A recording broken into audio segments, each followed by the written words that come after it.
ಅಲ್ಪಸಂಖ್ಯಾತ ಯುವಕ ಯುವತಿಯರಿಗೆ ಉದ್ಯೋಗ ಹಾಗೂ ಇತರ ಮಾಹಿತಿ ತರಬೇತಿ ನೀಡಲೆಂದು ನಿರ್ಮಾಣಗೊಂಡ ಸಮುದಾಯ ಭವನದ ಕಟ್ಟಡವೊಂದು ಪಾಳು ಬೀಳುವ ಸ್ಥಿತಿಯಲ್ಲಿದೆ.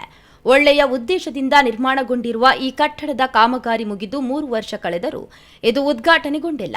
ಮಾತೆತ್ತಿದರೆ ಅಲ್ಪಸಂಖ್ಯಾತರ ಪರ ಎನ್ನುವ ಸರ್ಕಾರ ಜನಪ್ರತಿನಿಧಿಗಳಿಗೆ ಈ ಕಟ್ಟಡದ ಉದ್ದೇಶವೇ ತಿಳಿದಿಲ್ಲ. ಅಲ್ಪಸಂಖ್ಯಾತರ ಪರವಾಗಿರುವ ಸರ್ಕಾರ ಮತ್ತು ಜನಪ್ರತಿನಿಧಿಗಳು ಆ ಸಮುದಾಯಗಳ ಪರವಾಗಿ ಎಷ್ಟು ಕಾಳಜಿ ತೋರಿಸುತ್ತಿದ್ದಾರೆ ಅನ್ನೋದಕ್ಕೆ ಸೂಕ್ತ ಉದಾಹರಣೆಯೊಂದು ದಕ್ಷಿಣ ಕನ್ನಡ ಜಿಲ್ಲೆಯ ಪುತ್ತೂರಿನಲ್ಲಿದೆ. ಹೌದು, ಪುತ್ತೂರಿನ ಹೃದಯ ಭಾಗದಲ್ಲಿ ನಿರ್ಮಾಣವಾಗಿರೋ ಈ ಕಟ್ಟಡ ಅಲ್ಪಸಂಖ್ಯಾತ ಸಮುದಾಯಗಳ ಯುವಕ ಯುವತಿಯರಿಗೆ ಕೌಶಲ್ಯಾಭಿವೃದ್ಧಿ ತರಬೇತಿ, ಉದ್ಯೋಗ ಮಾಹಿತಿ ಮೊದಲಾದ ವಿಚಾರಗಳನ್ನು ನೀಡುವ ಸಮುದಾಯ ಭವನ. 2022-23ರ ಸಾಲಿನಲ್ಲಿ ಅಲ್ಪಸಂಖ್ಯಾತ ಕಲ್ಯಾಣ ನಿಗಮದ ವತಿಯಿಂದ ಸುಮಾರು 1.40 ಕೋಟಿ ರೂಪಾಯಿಗಳಲ್ಲಿ ಈ ಕಟ್ಟಡವನ್ನು ನಿರ್ಮಿಸಲಾಗಿದ್ದು, ಕಾಮಗಾರಿ ಮುಗಿದು 3.5 ವರ್ಷಗಳು ಕಳೆದರೂ ಈ ಕಟ್ಟಡಕ್ಕೆ ಉದ್ಘಾಟನೆಯ ಭಾಗ್ಯವೇ ಸಿಕ್ಕಿಲ್ಲ. ಕೇಂದ್ರ ಸರ್ಕಾರದ 75% ಮತ್ತು ರಾಜ್ಯ ಸರ್ಕಾರದ 25% ಅನುದಾನದಲ್ಲಿ ಈ ಕಟ್ಟಡ ನಿರ್ಮಾಣವಾಗಿದ್ದು ಉಪಯೋಗವಿಲ್ಲದೆ ಪಾಳು ಬೀಳುವ ಸ್ಥಿತಿಗೆ ತಲುಪಿದೆ. ಜನಪ್ರತಿನಿಧಿಗಳ ನಿರಾಸಕ್ತಿ ಈ ಕಟ್ಟಡ ಇಂದಿಗೂ ಅಲ್ಪಸಂಖ್ಯಾತ ಸಮುದಾಯದ ಅಗತ್ಯವಿದ್ದವರಿಗೆ ಸಿಗದಂತಾಗಿದೆ.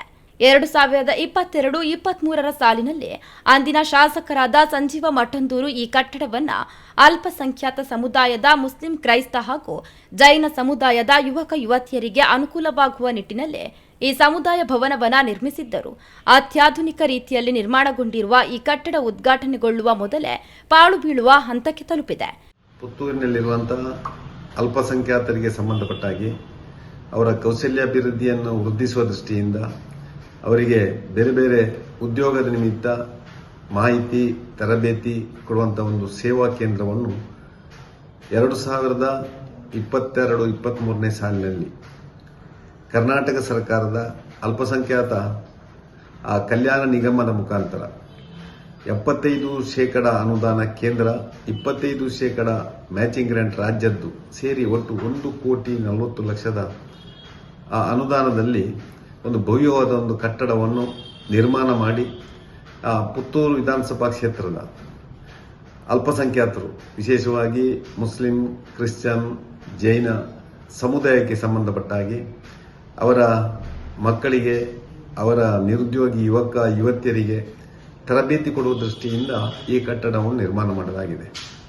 ಆ ಕಟ್ಟಡ ನಿರ್ಮಾಣ ಆಗಿ ಇವತ್ತಿಗೆ ಸುಮಾರು 3 ವರ್ಷ ದಾಟಿ 4ನೇ ವರ್ಷಕ್ಕೆ ಕಾಲಿಡ್ತಾ ಇದೆ. ಈ 3.5 ವರ್ಷದಲ್ಲಿ ಆ ಕಟ್ಟಡ ಲೋಕಾರ್ಪಣೆ ಮಾಡದೆ ಇವತ್ತು ಆ ಒಂದು ಅಲ್ಪಸಂಖ್ಯಾತ ಯುವಕ ಯುವತಿಯರಿಗೆ ಏನು ಉದ್ದೇಶ ಇಟ್ಟುಕೊಂಡು ಆ ಕಟ್ಟಡ ನಿರ್ಮಾಣ ಆಗಿದೆ ಅದು ಇವತ್ತು ಒಂದು ದುರುಪಯೋಗ ಆಗ್ತಾ ಇದೆ. ಕೋಟ್ಯಾಂತರ ರೂಪಾಯಿ ಖರ್ಚು ಮಾಡಿ ಜನರ ಅನುಕೂಲಕ್ಕಾಗಿ ನಿರ್ಮಾಣಗೊಂಡಿರುವ ಈ ಕಟ್ಟಡವನ್ನು ಪಾಳು ಬೀಳುವ ಸ್ಥಿತಿಗೆ ಕೊಂಡೊಯ್ಯುತ್ತಿರುವುದು ನಿಜಕ್ಕೂ ವಿಪರ್ಯಾಸವೇ ಸರಿ.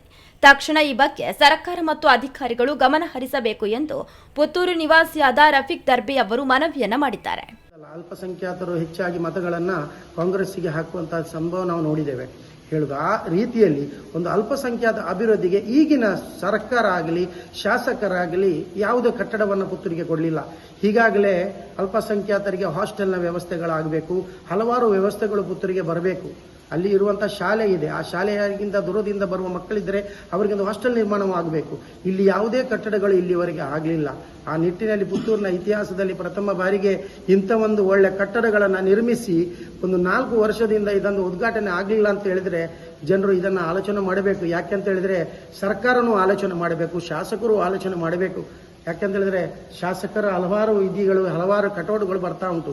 ಆದರೆ ಅವರು ಆಲೋಚನೆ ಮಾಡಬೇಕು. ಸರ್ಕಾರ ಯಾವುದೇ ಇರಲಿ, ಜನರ ಸೇವೆಗೆ ಇದೊಂದು ಮಾಡಿದಂಥ ಈ ಕಟ್ಟಡವನ್ನು ಈ ರೀತಿ ನೆನೆಗುದಿಗೆ ಹಾಕೋದು ಅಂತ ಹೇಳಿದ್ರೆ ಬಹಳ ಬೇಸರದ ಸಂಗತಿ.